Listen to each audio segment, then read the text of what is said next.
Come set your rule and reign in our hearts again. Increase in us, we pray. Unveil why we're made. Come set our hearts ablaze with hope. Anyway, this next talk is going to be about abortion, and it's a very hot topic, and it's one that Christians often don't know how to defend what they believe. And Mike is doing a great job of filling our toolbox with tools and resources that we can take and use. So this talk is going to do the same. You've got in your seat, if you'll go through your packet, he's prepared some notes for us ahead of time. So that will help you be able to sort and digest your notes and keep those in order. So please pull those out and take all the notes possible. So with that said, Mike, all right, take it away. Hey, I was going to tell you guys also, in the book Letters to a Young Progressive, which is a series of letters I wrote to a student of mine who actually got lost in college. Imagine that happening. I actually will be signing these afterwards. If this is, and some of these, if it's a little fast moving for you, I've not only got the abortion chapter that's essentially an expansion of what we're going to talk about in this hour, but there's also several other chapters or letters on the issue of abortion. Questions of whether we should be displaying pictures, how we should punish abortion if Roe versus Wade were overturned, so on and so forth. I delve into a lot of these topics, but I want to first of all start by explaining how I got into it. And this also should be a tremendous encouragement for you guys. Back in 1993, as I mentioned to you guys before, I was hired as an atheist at UNC Wilmington on August the 1st. The very last thing that I actually did before I went off to be a professor at UNC Wilmington was to go home for my 10-year reunion, 10-year high school reunion in Houston, Texas, which was very comical. I graduated in 1983 with a 1.8 grade point average, ranked 734 out of 740, and I flunked English all 4 years in a row. Isn't it hilarious now that I'm a writer? I love that. But I went back, and it was really funny because I went back to my 10-year reunion, and all these people, there were only two of us who had doctoral degrees. I had a PhD, and someone else was a real doctor with an MD. And I went back, and I'm getting to edit that out too while you're at it. But anyway, I went back to that 10-year reunion and told people that. And they're like, no, really, seriously, what are you doing? In prison still? Or, I couldn't believe it. The funny thing was that when I went home from that trip, was that my parents, my mother's best friend, Lisa Chambers, was there. When I grew up, my dad was best friends with Steve Chambers, my mom was best friends with Lisa Chambers, and the kids were all best friends with one another. Kind of one of those best families. It's like anyone have a family like that, everyone's just best friends with everyone. And so they were visiting, but I was on the political left at that point, and Mrs. Chambers was always on the right. I mean, she was on the right politically before she was born. If she were Catholic, her name would be Attila the Nun. I mean, this woman, she was angry at me when I was on the other side politically. And I remember when I graduated from college in '87, and I had a psychology degree, and they didn't have a psychology symbol, it was a liberal arts, and I remember her cornering me and saying, do they have a conservative arts as well? And I'm like, oh, she might be right, you're far right. But anyway, I was worried about that trip, and I knew she was going to corner me somehow, and she sure did. And she sat down with me at the breakfast table one morning, and she says, well, I understand that you voted for Bill Clinton last year. I tried to make a joke out of it. I said, I sure did. I think my character, and it just was a waste of time trying to make a joke, because she had a point to make. She said, so I guess you're pro-choice, because he's our first openly pro-choice president. I said, yeah, I'm pro-choice. And she goes, well, that's interesting. Our son Jeff, our middle son, had a girlfriend who worked in a crisis pregnancy center. Do you know what the percentages are when a woman actually sees her baby? Because it's a baby. It's not a clump of cells. As a matter of fact, there was this man by the name of Bernard Nathanson who used to be an atheist, and he's ethnically Jewish, but he was an atheist, and he had a girlfriend, and he impregnated her, and he aborted their child. And then later on, he saw an ultrasound of an abortion. And he figured out that what he'd done. And so he converted. He not only converted and became pro-life on that issue, he converted and became a Catholic. And after that, he decided to join the pro-life movement. And he made a film called The Silent Scream. And he goes, it was actually the year, she said, it's the year he graduated from high school back in 1983. It was just 28 minutes long. You should watch it because you can clearly see that's not a clump of cells. As a matter of fact, when they go in there with the instrument, see what happens is the baby tries to get away, but the baby can't get away. You see, and then when they start to tear the flesh, then you can see the baby opening up its mouth and trying to scream, but no one can hear it. Could you pass the ketchup? I mean, she just gave me her spiel and then changed the subject. It was unbelievable. She didn't talk to me for 10 minutes. And then I could not get the image out of my mind. And then later on, I had to go and watch The Silent Scream and see if she was right.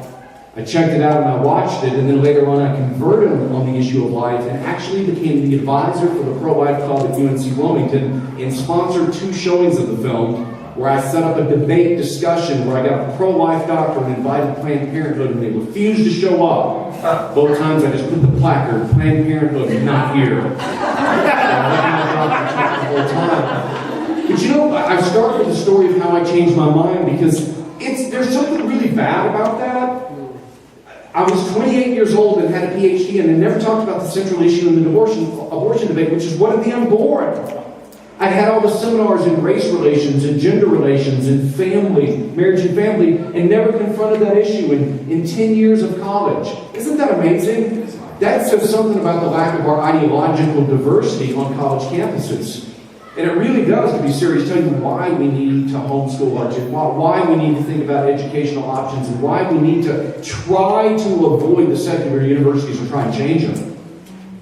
But when we talk about changing things, it tells you something that's really good. There's a positive part of the story. It shows that in the abortion debate, if you focus on the central issue, you can actually convert someone in just about 10 minutes if you do it right. You see, because we have this tendency when we see someone who disagrees with us to want to just bludgeon them to death and just argue with them until they agree with us. And that's not right. We need to do what my friend Greg Pople says and plant a stone in someone's shoe. So that you ask the right questions and focus on the right issues so that they just, oh man, what is that? I keep stepping on that. That's an uncomfortable idea. Well, that's something that I really focus on, and you guys will notice in the notes that I've given to you that I've given you some links and some things, and when you start the debate, the very first thing that I suggest that people do is try whenever possible to go to that link I provided. It's caseforlife.com. It's the book website from my friend Scott Kusendorf, who's written one of the best pro-life books in America. When you go to it, it pops up a short film. And every time I do a formal lecture on a campus, I actually begin with this film. It's a 55-second film. And it's non-graphic. It's as tame as it can be, but it shows the product of abortion at 3 different stages. It shows one after 7 weeks, and then one after 10 weeks, and then one after 24 weeks. And what I do is I periodically, if anyone follows me on Facebook, they know that I periodically put that up over and over and over again. About every week I put the film up. To keep reminding people of what the central question is in the debate. And I would suggest to people that you share this with people who are pro-choice, because it will really help you focus on the central question in the debate. Because what I've done for you this evening actually is to give you a list of common arguments that you hear from the pro-choice position. And what I'm here to show you is that if you do it right, like Lisa Chambers, and you get to the central issue, what you realize is that every pro-choice argument that you face begs the question. It simply assumes they're right on the central question, which is what of the unborn? Well, they're not human. They assume that and they proceed from there. So to be an effective pro-life apologist, you've got to focus in and show how they're wrong in that central issue. And I've given you some of these arguments, and I want to talk to you specifically about how you respond as Christians. Because you ever feel like you're just getting bombarded? You're in this argument with someone and they just keep going and they keep going. And so you need to be able to get in the driver's seat in the conversation. For example, I've given you this statement, my body, my choice. And how many of you have heard that before when you're arguing with someone where they just kind of stamp their foot and they say, my body, my choice?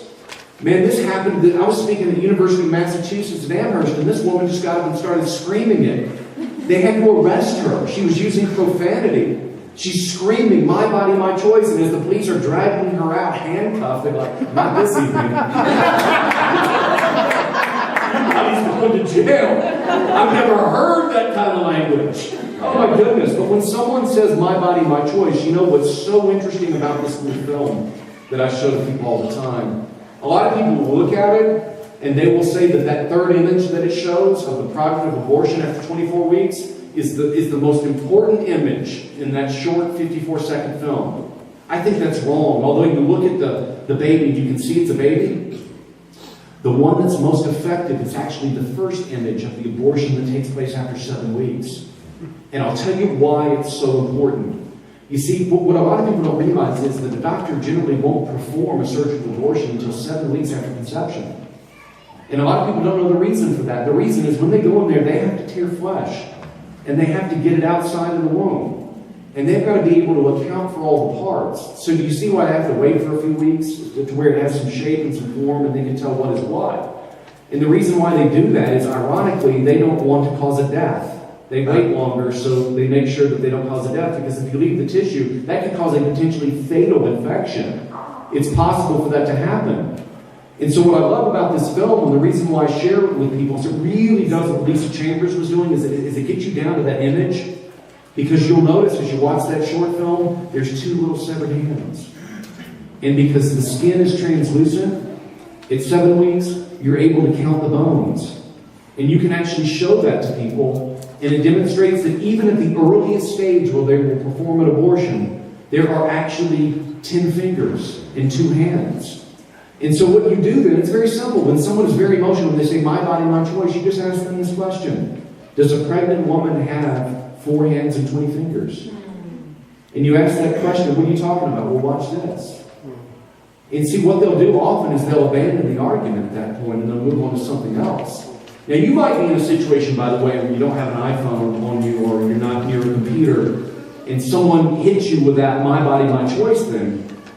Here's something, if you don't have the videotape available, that you can use to respond to them.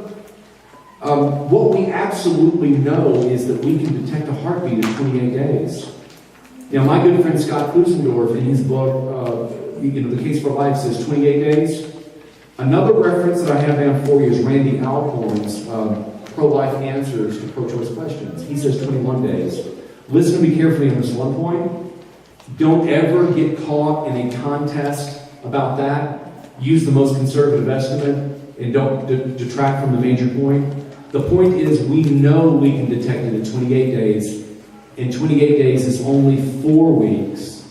So what that means is, if the doctor is performing the surgical abortion at 7 weeks, and we can detect the heartbeat at 4 weeks, that means in 100% of surgical abortions, it stops a beating heart. So you're able to ask that question. Does a pregnant woman have 2 hearts? And see, that's very important. Now, I focus on the beating heart a lot. Hear what I'm not saying first. I'm not saying that life begins with a function. I'm not saying that life begins with a beating heart. No, I believe that life begins at conception. But the reason why I spend so much time focusing on that image is that it reminds people that when we stop the beating heart, we are stopping a living being that's actively involved in developing itself from the inside. And it's just utterly devastating to the "my body, my choice" argument. And in all the arguments that I've had with people, I'm able to dispense with that very quickly. But what I found is that people will often jump from one emotional argument to the next. Now, a very common one that they'll hit you with is the one that I've got about back alley abortions. Is that the number 2 one that I have in front of you? It's just very common where people will say, "Oh, well, you know what? If abortion were illegal, then we would have thousands of women dying as a result of back alley abortions." Okay? Well, first of all, let me say something about just the moral twistedness of this reasoning.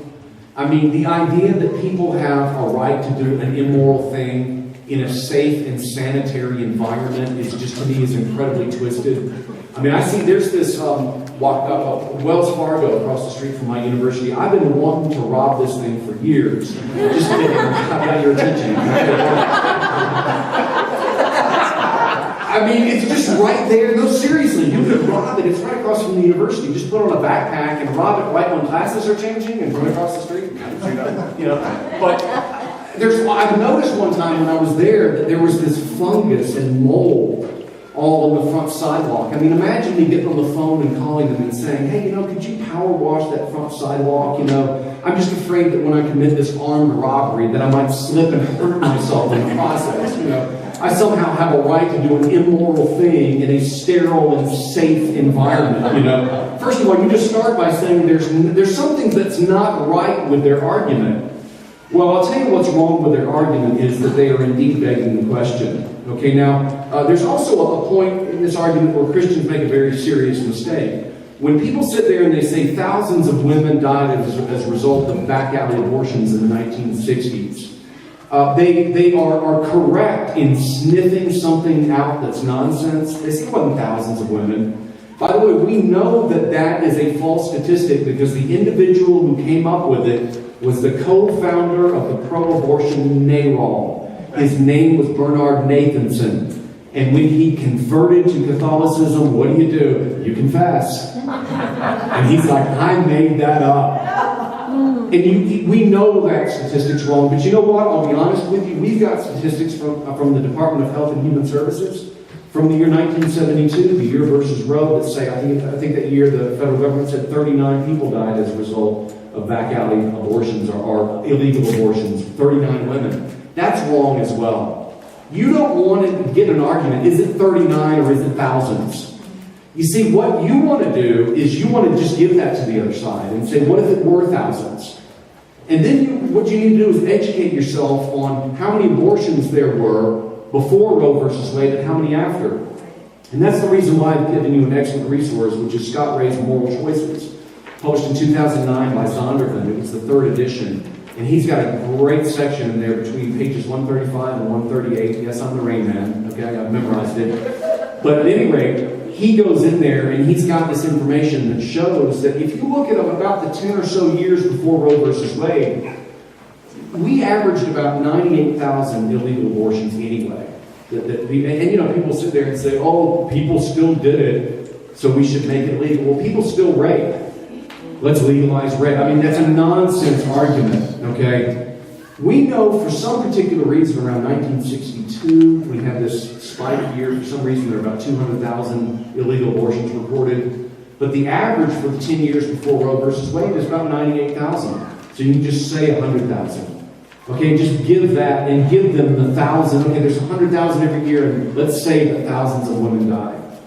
But it's really fascinating when we look at what happened after Roe versus Wade. Do you know that within 3 years of Roe versus Wade, which was passed in 1973, that we got up to 1.2 million abortions in the United States of America?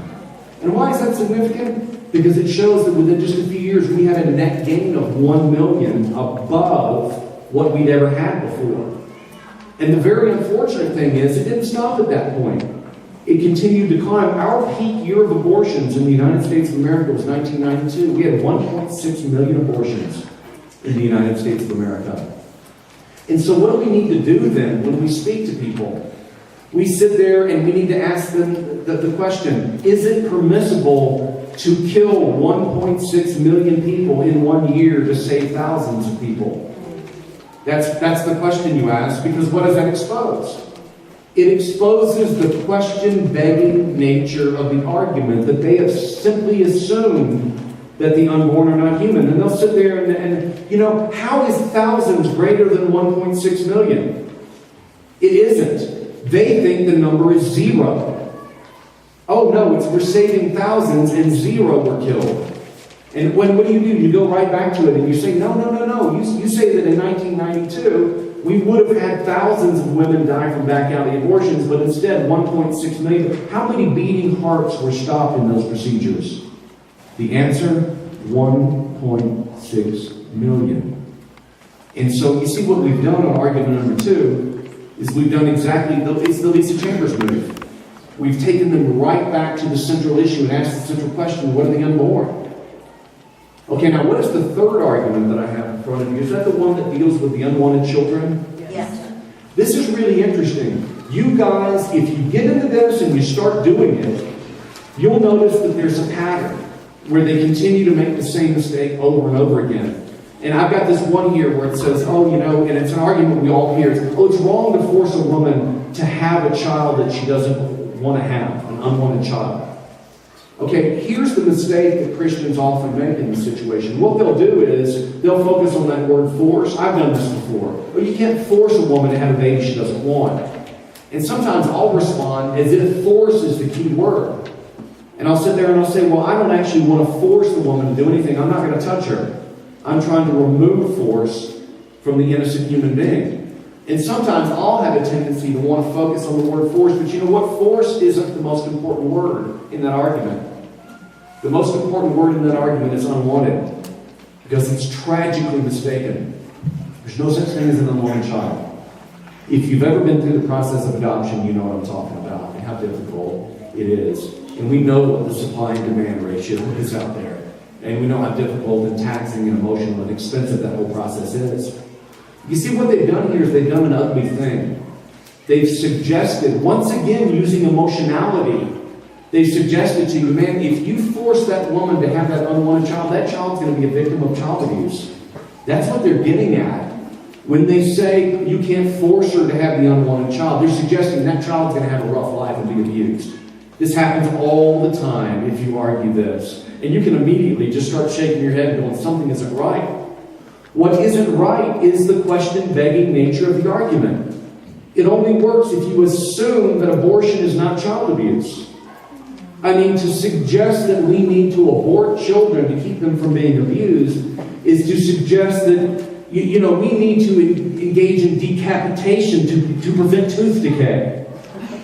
I mean, think about it for just a second. You talk about overkill, my goodness. It is simply assuming that they're right on the central issue. It's not child abuse. Why isn't it child abuse? Because that's not a child. You see the same error in reasoning over and over again. This is the reason why I recommend Randy Alcorn's book.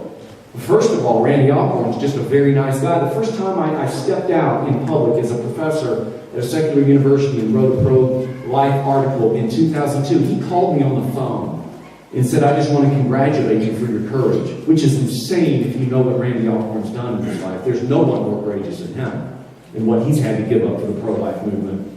But he wrote a fantastic book, and I've given you the reference there. It's called Pro-Life Answers to Pro-Choice Questions. And he's given some unbelievable statistics in there. You guys know that back in 1973, the year that Roe versus Wade became law and made abortion a constitutional right, there were 167,000 reported instances of child abuse in the United States of America.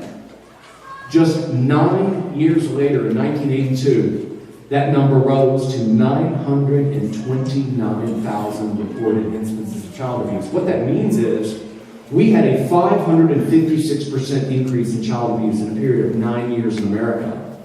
And I'll often ask pro-choicers, why do you think that's the case? They're like, I don't know. Why do you think that's the case? I'll tell you. It's because of Doe versus Bolton. I mean, Roe versus Wade basically said, well, you know what? The state can interfere in a third trimester abortion, but only if there's a health risk. And the very, they can have they can prescribe it, they can limit it, they can ban it, but not if there's a health risk. I'm sorry about that. Okay, if they get the permission of a doctor, then they may go ahead with a third trimester abortion. Well, we take a look at that and we say, health risk. We often think about something that's medical. And what people don't realize is that the same day in Doe versus Bolton, they determined that a medical justification could also be psychological. So the woman wants to have the third trimester abortion. The state says you can't do it unless you have a medical reason. What they can then do is, instead of going to a regular MD, they can actually go to a psychiatrist and say that the reason they can't have the child is they're overwhelmed with stress, and I suffer from depression that might exacerbate it or whatever. And so then suddenly we have this idea that we can justify killing a fully developed baby because having the baby will stress us out. And I will tell my pro-choice friends, I think that might be the reason that we send a very dangerous message about the inconvenience of children. I think that's the reason. And then I'll say, well, what's your reason? And it's amazing. They'll look at me with a straight face sometimes, and they'll say, well, you know what? The government has just gotten more efficient at reporting child abuse, And if one of my students were ever to come up to me and say the government can get 556% more efficient at accomplishing any task whatsoever in less than a decade, I would assign them to detention hall on a Saturday at the DMV until they repent. You're talking about the government. Are you kidding me? And often people hear me freak out on that argument, and they'll say, oh, well, maybe that's not it. Well, there has been an increase in awareness of child abuse. Really? There's been an increase in awareness of child abuse. People didn't know it was wrong in 1972, but they did in 1980. People became 556% more aware of child abuse in just 9 years. Are you kidding me? It's absurd. But you see what the statistics demonstrate is you can't justify abortion by the need to keep down child abuse because it's failed miserably. As soon as we constitutionalized it, we had a drastic increase in child abuse. And you throw the basic information at them. That's the reason why I recommend Randy Alcorn's book, because it's full of useful statistics like that. It destroys the argument. And I'll tell you what, as I look around and I look at different pro-choice arguments, I realize that not all pro-choice arguments were created equal. Some of them are a little better, they're all bad. But some of them aren't quite as bad. Some of them, though, are incredibly bad. And you just need to praise God Almighty when someone uses them in public. And just pray it's on Facebook so you can just keep a record of it and just go in there and expose it.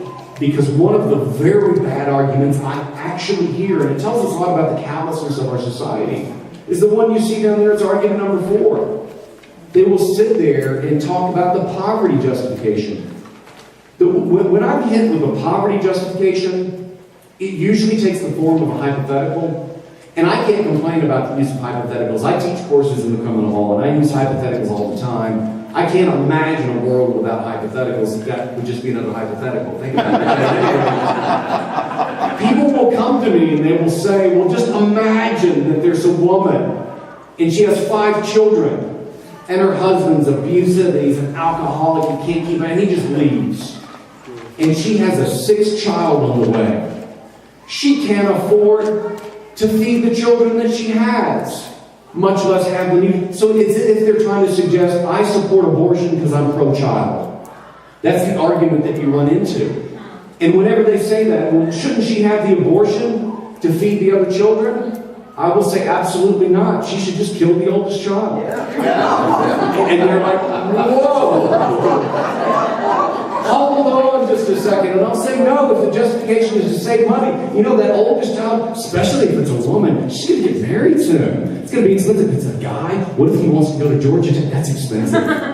or, you know, they eat more. It costs more to clothe them. They're probably driving.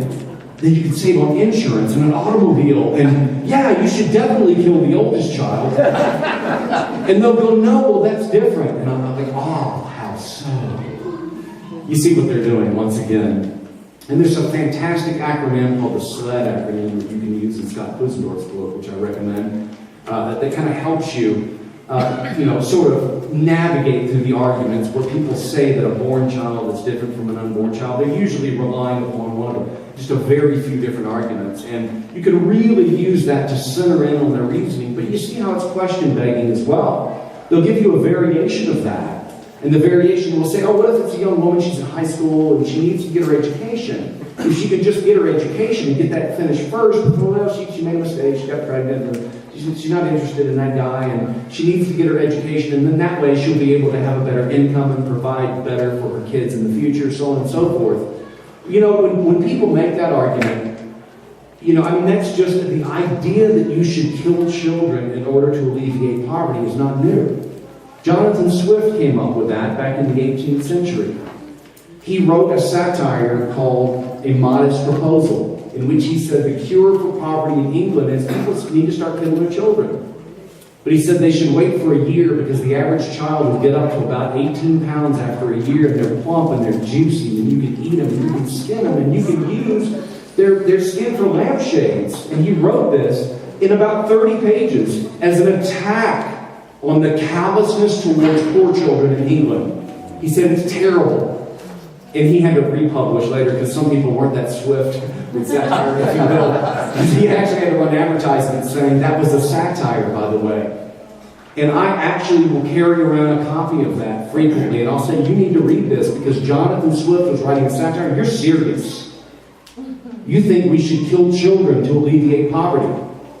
And they'll say, no, I think you should kill them before they become a poor person. Aha! You see, in every single argument, what are they doing? They're assuming that the abortion is going to take place before they actually become a child or a human being or whatever terminology that they're using. They make the same mistake over and over again. And we can be pleased when they make those callous arguments. They'll do the same thing with handicaps. And they'll sit there and say, what if the child's going to have Down syndrome? Or what if the child's going to have what's another common? Cerebral palsy. And you'll hear this in argument. But then, of course, you just use the same technique because we don't even detect those things till, about 15 weeks? It's long after the heartbeat. And then you say, oh, we should reduce handicaps by killing all the handicapped people. No, we should kill them before they... Whoops. You see, they just keep walking into it over and over and again. And we're fortunate sometimes when they pull out the handicap card or the crime card or the poverty card, when they beg the question in a way that makes them look very calloused. But you see, some of their arguments are more difficult, and we need to be better prepared for them. And just as I said that all arguments in favor of abortion are not equal, that suggests some of them are a little bit tougher and a little bit stronger from their position. And their best one is the rape exception.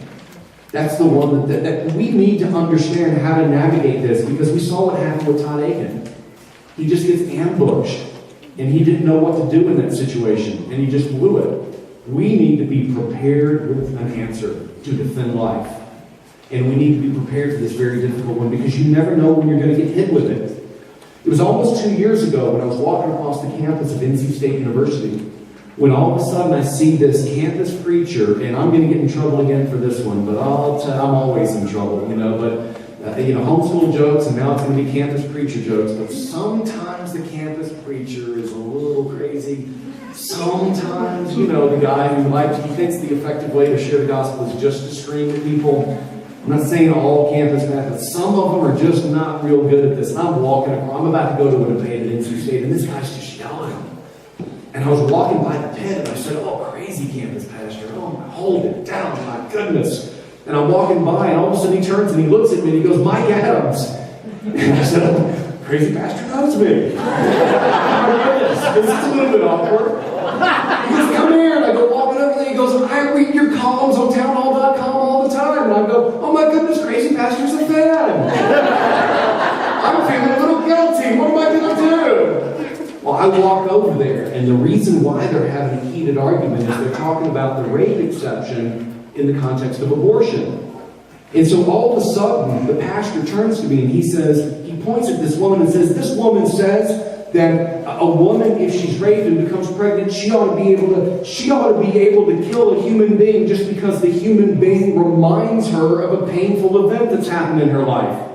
Do you think she's right? And I said, yes, I think she's right. And all of a sudden, he's just shocked. Are you really Mike Adams? And I said, yeah, I think she's right. I said, I think she should be able to kill the rapist. And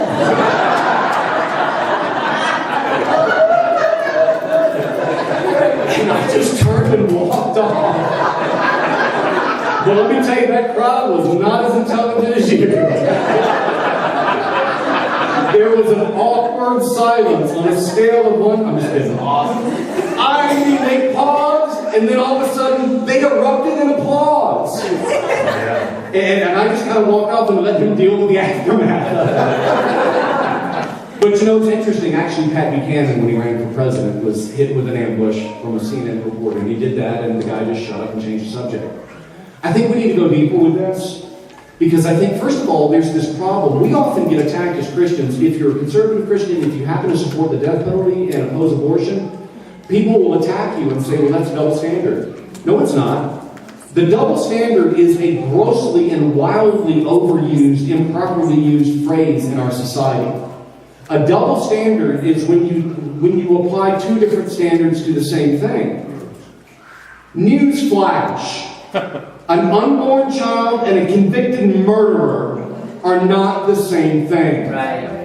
And you're not engaged in any kind of hypocrisy. And what I'm trying to say is that you ought to be in the pro-life movement if you are pro-death penalty, anti-death penalty, or undecided on the death penalty, or even don't care. Because your position on the death penalty does not affect the central question of the debate, which is, what are the unborn? Are they innocent human beings? And don't let anyone say you're a hypocrite. And don't run from it, because we've got the moral high ground in this case. Because, man, you think about what the law says. Before I go further, I want us to think about who holds the moral high ground. When the pro-choicers tried to defend the status quo, what are they defending? When a woman is raped, she has a constitutional right to get an abortion. What about the rapist? In the year 1977, in Coker versus Georgia, the United States Supreme Court said it was disproportionately cruel and unusual punishment to execute a first-degree rapist under a quote-unquote normal rape statute dealing with common law adult rape. But they left open a window, and they said, well, what if someone rapes a small child? Then the states, maybe they could have a narrower statute where they say, well, we'll execute that guy, because you know there's no rehabilitating the pedophile. Okay, and so they left the window open. Boy, a few years ago, something tragic happened. There was a guy by the name of Kennedy, and he was a stepfather, and he had a stepdaughter. She was 6 years old, and he began sexually abusing her at the age of 6. It goes on for 2 years. And there's this horrific case where he so badly commits that crime and also tortures her that she almost dies on the operating table. They spend hours trying to stop the internal bleeding. She will never have children. She will have very severe problems. I mean, she was just torn apart by torture. It was horrific. And he tried to blame it on some kids in the neighborhood, but the blood evidence said something else in the garage. And so Louisiana says, what are we going to do with this guy? Well, the state of Louisiana said, we're going to take the Supreme Court up on their offer that says we can have a narrow opportunity to execute someone for aggravated child rape and torture and egregious, gratuitous physical violence on top of the dignitary violation of the rape itself. So what happens? They sentence him to die. He goes before the Fifth Circuit Court of Appeals in New Orleans and says, this is a violation of my Eighth Amendment rights. He loses. And then the United States Supreme Court intervenes on June 30th of the year 2008. In writing for a 5-4 majority, Justice Kennedy, no relation, said that it would be unconstitutionally cruel and disproportionate and cruel and unusual punishment to execute any rapist whatsoever for the crime of rape, unless the victim also dies. That's the rule of law. Under no circumstances can you execute for the crime of rape in this country. Unless the person also died, then you're executing for the murder. You understand that? That's the law. And so the status quo that the pro-choicers are defending is this. When a woman is raped, she has a constitutional right to an abortion. The rapist has a constitutional right to life. The baby has nothing. And that's the position that they are defending. And here's what I'm suggesting to you. It is incomprehensible for us to execute an innocent human being for the crimes of another human being. I am absolutely opposed to executing, to aborting those who were conceived in rape. And I hear this all the time. You hear, she shouldn't be forced to keep the rapist baby. It's not a rapist baby. It is a child of God. Who's absolutely innocent, who cannot be given the ultimate penalty without due process. And you see, what we have to understand, though, is we've got to argue this delicately, because you see, here's the flaw in their thinking. They think that the rapist baby, and I use quotation, derisive quotes here, what they think is that's a problem. And the abortion is the solution. Because then the woman won't have to relive the rape. I've got news for you. She's going to relive the rape. over and over again, and killing the child does absolutely nothing. And here's the deal that we have to understand: we don't live in a world of problems and solutions. We live in a fallen world. And in our fallen world, because it's a broken world, That's right. we have to deal with trade-offs. And here's the deal: we have to recognize that it is better to suffer evil than to inflict it. But that involves us realizing when we're dealing with a young woman who's been raped and she's been impregnated, when we look at her, asking her to take the child to term so that someone else can adopt the child, we are asking a lot. Because what we're saying is she must suffer through something that's terrible. It's only worth it if we're saying we're preventing something even worse from happening. And what we're suggesting is that killing the innocent human being for the crime of another guilty human being is even worse. And that's the trade-off. We live in a world of trade-offs. I gave that speech at Summit Ministries during session 1 of 2013. Shortly after I gave that speech, a young man comes up to me and he says, "I want to speak to you on the front porch." I knew there was something private that was bothering me. We were going to get to in that conversation. I won't go all the way with this. But I'll tell you, it was interesting. He said, "You had me until you argued against the rape exception." He goes, "Could you honestly look a woman who's been raped and impregnated, could you look her in the eye and say she has to have that child?" He knew not to use the term rapist baby in front of me. And I said, "As a matter of fact, I could." And I pulled out my iPhone, because I bought an iPhone 2 years ago and I'm hip. It's 3G, don't laugh. Edit that out too. We got a lot of editing out of this one. But I pulled it out and I said, "Yeah, I could look her in the eye. If you know a woman who's been raped and impregnated, I'll sit down and, yeah, I can make my case. Yes, I can talk to her. Yeah, I can do it." I said, "Do you know such a person?" He said, "No." I said, "Well, while I've got my phone out, I know a young woman by the name of Laura. And when she was 32 years old, she knew she was adopted. She decided she was going to investigate the circumstances of her adoption. From Dallas, Texas. And she found out her mother gave her up for adoption after she was raped. And after she found out who her mother was, she made contact with her. They're in contact. And I looked at that young man and I said, "You know what? Her continued existence on this planet is a further reminder of the painful event of that rape. Should we kill my friend Laura?" And he said, "No, that's different." And I said, "Oh, how so? You kill her in the womb, but not now." And he goes, "Oh, you're pulling that sled thing out, aren't you?" I said, "Yes, I am." And he sat there and he thought about it for just a second and he said, "You know what?" He said, "Maybe I've just got some growing up to do." And I couldn't believe it. I said, "You're a teenager and you just said I've got some, are you feeling all right?" I never heard a teenager say that. But it was really interesting because I said, "You know what? No, you're very mature. You were bothered by something and you took me aside and you had a conversation. And when you realized you were wrong, you changed your mind." I said, "You're very mature." And we walked our way through that conversation. And I did my very best after that conversation to sit down at my computer and write out an article recounting the whole conversation. And it's called "Look Her in the Eye." It's on clashdaily.com, and I've given you the web address. Because I honestly and sincerely believe if you take a look at it and you navigate through that conversation, it'll help you. If you keep reading writers like Scott Klusendorf and Randy Alcorn, and if you keep reading books like the apologetics that I've offered to you, you can get really good at this if you're not deterred. But the secret to getting very good at it is to realize that there's only one question that's important, and that is, what are the unborn? Are they innocent human beings or are they not? You see, it was 21 years ago that a woman by the name of Lisa Chambers sat me down. And in 10 minutes, because she did it right, she got down to the central issue. And I went from being pro-choice to being pro-life to traveling all across the country. This weekend I'll go to Flagstaff, Arizona and speak at a pro-life conference. And I'll go to the Grand Canyon. I've traveled all across the country and met wonderful people. Why? Because one person said that I need to have more than just the passion for life to sit down and try and reach someone. I've got to have the appropriate tactics. I hope that this talk that I've given you this evening, please one or two of you will consider making a move from being nominally pro-life to being activists, to simply starting the conversations, to initiating the conversations, because the fact of the matter is, it is a matter of life and death. That's the issue.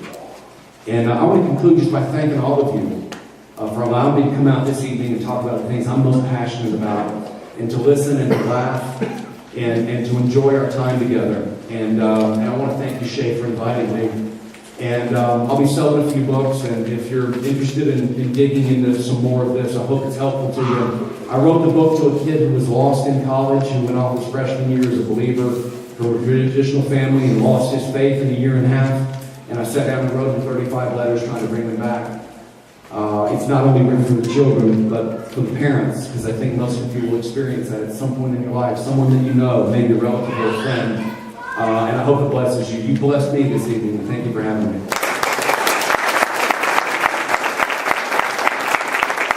Come set your rule and reign in our hearts again. Increase in us, we pray. Unveil why we're made. Come set our hearts ablaze with hope.